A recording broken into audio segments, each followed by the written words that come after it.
One of the core issues is that HQ and regional managers are not aligned.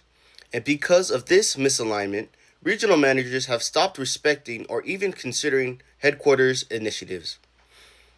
These tensions have led to a communication breakdown, organizational hierarchy dissipation, and infighting. At the heart of this friction is local managers' emphasis on short term results versus HQ's global initiative that focuses more on consistency across all regions. These conflicting agendas, while being well intentioned on both sides, is leading to a lapse of communication, facilitating an environment where both sides of the aisle feel unheard and disrespected. To solve these warring ideologies, Ignacio must clarify the values and mission statement of the organization, as well as clearly defining expectations, ensuring that both parties share a common goal. Effective leaders must articulate the organization's values and consistently live by them, especially in volatile and hostile environments. Further, when values are not communicated effectively, members of the organization fall back on personal assumptions. In the case of LATAM, the lack of clear and defined values has led to regional leadership to fall back on their cultural assumptions. This is what is causing the friction between headquarters and regional managers. Selecting and reinforcing values such as mutual respect, inclusivity, collaboration, and alignment to regional goals would create a foundation for better cooperation. Mutual respect, inclusivity, and collaboration are values that are essential, especially when cultural differences are at play.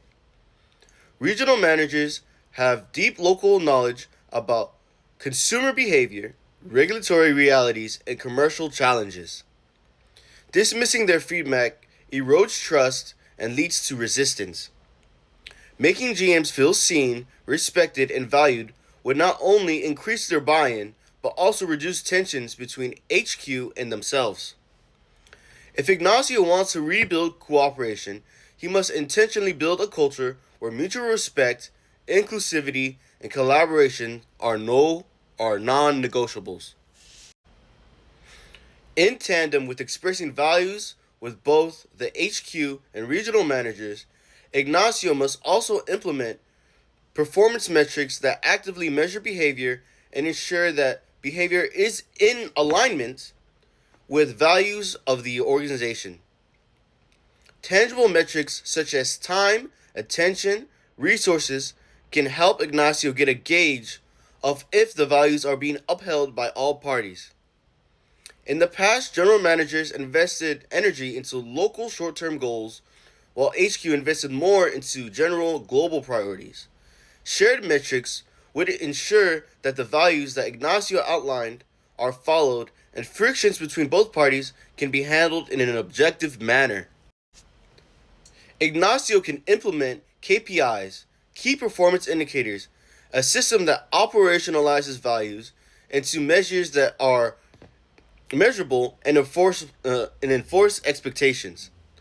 Hernandez and Summers emphasizes that organizations often benefit from these metrics and their implications. Ignacio would begin by identifying specific behaviors that reflect true collaboration between general managers and headquarters, such as joint planning, shared problem solving, and consistent communication. Linking KPIs to performance evaluation and recognition ensures that time, energy, and resources are invested in teamwork rather than personal or regional objectives.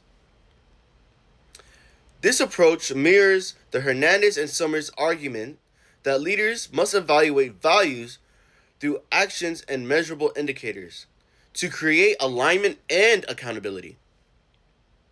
Though KPI through KPIs, Ignacio transforms collaboration from a stated value into an objective standard that can be evaluated.